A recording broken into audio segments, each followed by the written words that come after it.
Chers amis, bonjour. Dans cette vidéo, nous arrivons à un tournant dramatique de l'histoire juive. En l'an 70, Jérusalem tombe et le temple est détruit. Le peuple juif entre alors dans ce que l'on appelle la diaspora. Pendant près de 2000 ans, Israël sera dispersé parmi les nations. Et pourtant, le peuple ne disparaîtra jamais. Comment expliquer cela? Comment un peuple peut-il perdre sa terre, son temple, sa royauté, son autonomie et survivre malgré tout? Rappelons les promesses bibliques. 1 Chronique 16, verset 15.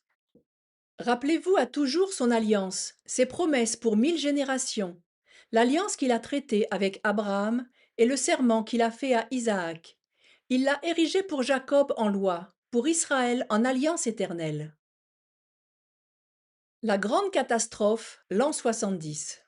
Depuis plusieurs années, la tension est grande entre Rome et le peuple juif. La Judée est sous domination romaine. Les impôts sont lourds, les humiliations fréquentes. Le peuple espérait une délivrance politique. Et en l'an 66, une grande révolte éclate contre Rome. Mais Rome ne pardonne pas. L'empereur Vespasien, puis son fils Titus, sont envoyés pour écraser la rébellion. Après 4 années de guerre, Titus assiège Jérusalem. L'historien juif Flavius Joseph raconte des scènes effroyables. Et finalement, la ville tombe, le temple est incendié. Selon Flavius Joseph, c'est Tisha B'Av, le 9 Av, le même jour où le premier temple a été détruit par Babylone 6 siècles plus tôt. Le lieu le plus saint d'Israël disparaît dans les flammes. Pour le peuple juif, c'est un choc immense, car le temple était le centre spirituel du peuple, le symbole de l'alliance, le cœur vivant d'Israël. Sophonie 1, verset 15. Ce jour est un jour de fureur, un jour de détresse et d'angoisse, un jour de ruine et de dévastation, un jour de ténèbres et d'obscurité, un jour de nuages et d'épaisses ténèbres. Masada, l'an 73. L'histoire ne s'arrête pas après la destruction de Jérusalem. Dans le désert de Judée, une dernière forteresse résiste, Masada.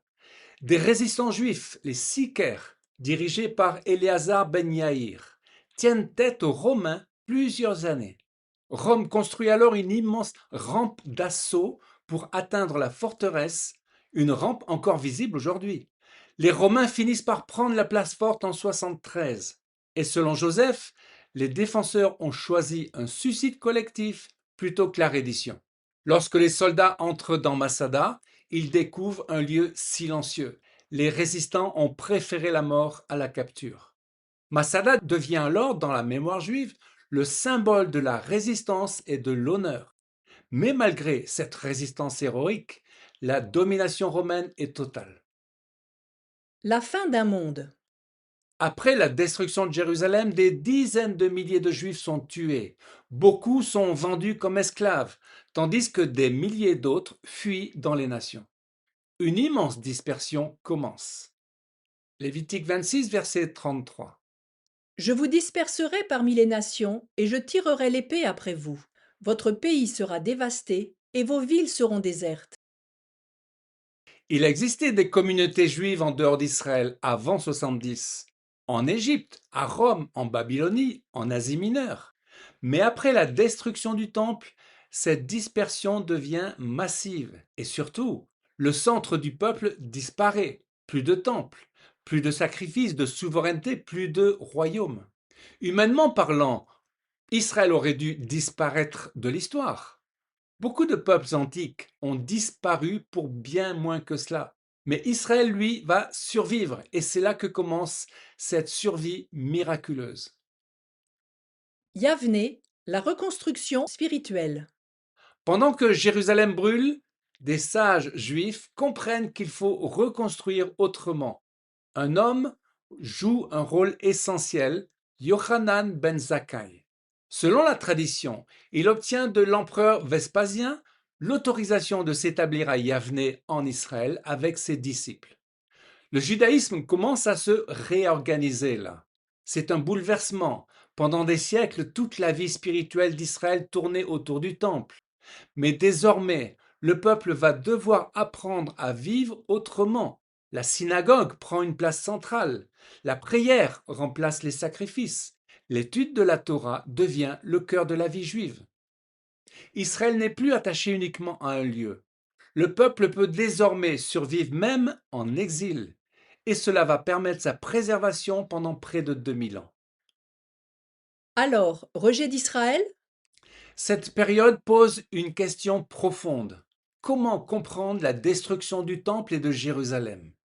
Pour les rabbins, c'était un drame national, spirituel, immense. Dans le monde chrétien, beaucoup ont vu dans cette destruction le jugement de Dieu. Mais attention, il faut être très prudent avec cela, car trop souvent dans l'histoire, des chrétiens ont utilisé l'an 70 pour affirmer Dieu a définitivement rejeté Israël. Cette idée a produit énormément de mépris contre le peuple juif. Mais la Bible dit autre chose. Romains 11, verset 1. Je dis donc, Dieu a-t-il rejeté son peuple? Loin de là. Dieu n'a pas rejeté son peuple qu'il a connu d'avance. Même dispersé, Israël demeure porteur des promesses. C'est très important de comprendre cela. Bar Korba, la révolte de 132 à 135. Quelques décennies après la destruction du temple, un immense espoir renaît. L'empereur Adrien décide de bâtir une nouvelle cité romaine et païenne sur les ruines de Jérusalem, mais il interdit la circoncision. C'est alors qu'un juif, Shimon Bar Korba, va mener une révolte contre Rome. Pendant un temps, les insurgés reprennent le contrôle de vastes régions et instaurent un État juif de facto. Rabbi Akiva lui-même reconnaît en Bar Korba, fils de l'étoile, un possible messie en s'appuyant sur Nombre 24-17, une étoile sort de Jacob. Rome répond alors avec une violence inouïe, et le point final de la guerre se joue à Béthar, au sud-ouest de Jérusalem. La ville tombe en l'an 135. Le massacre est immense. C'est là que s'effondre définitivement le dernier espoir d'un royaume juif indépendant. Aelia Capitolina et Palestina. Suite à l'écrasement de la révolte, l'empereur Adrien veut effacer jusqu'au souvenir d'Israël. Jérusalem est alors reconstruite comme une ville romaine païenne, Aelia Capitolina. Capitolina désigne le dieu suprême de Rome, Jupiter Capitolin. Un temple à Jupiter est érigé sur l'emplacement du temple, et le nom même de la Judée disparaît. Rome va rebaptiser la région Syria Palestina, ou Palestina tout court, un nom qui évoque les Philistins. Ce nom sera conservé jusqu'à la période islamique et même au-delà. Et à partir de ce moment-là, Israël entre véritablement dans un long temps d'exil.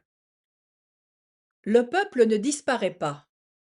Et pourtant, malgré les guerres, les expulsions, les dispersions, les persécutions, le peuple juif ne disparaît pas. C'est l'un des grands mystères de l'histoire. Car généralement, lorsqu'un peuple perd sa terre, sa langue, son centre politique et son sanctuaire, il finit par être absorbé par les autres nations. Mais Israël survit. Parce qu'au cœur de cette survie, il y a la Torah, la mémoire, la famille, les fêtes et surtout l'alliance. Jérémie 31, verset 10.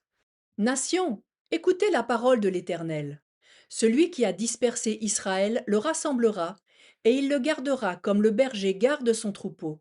Car l'Éternel rachète Jacob, il le délivre de la main d'un plus fort que lui.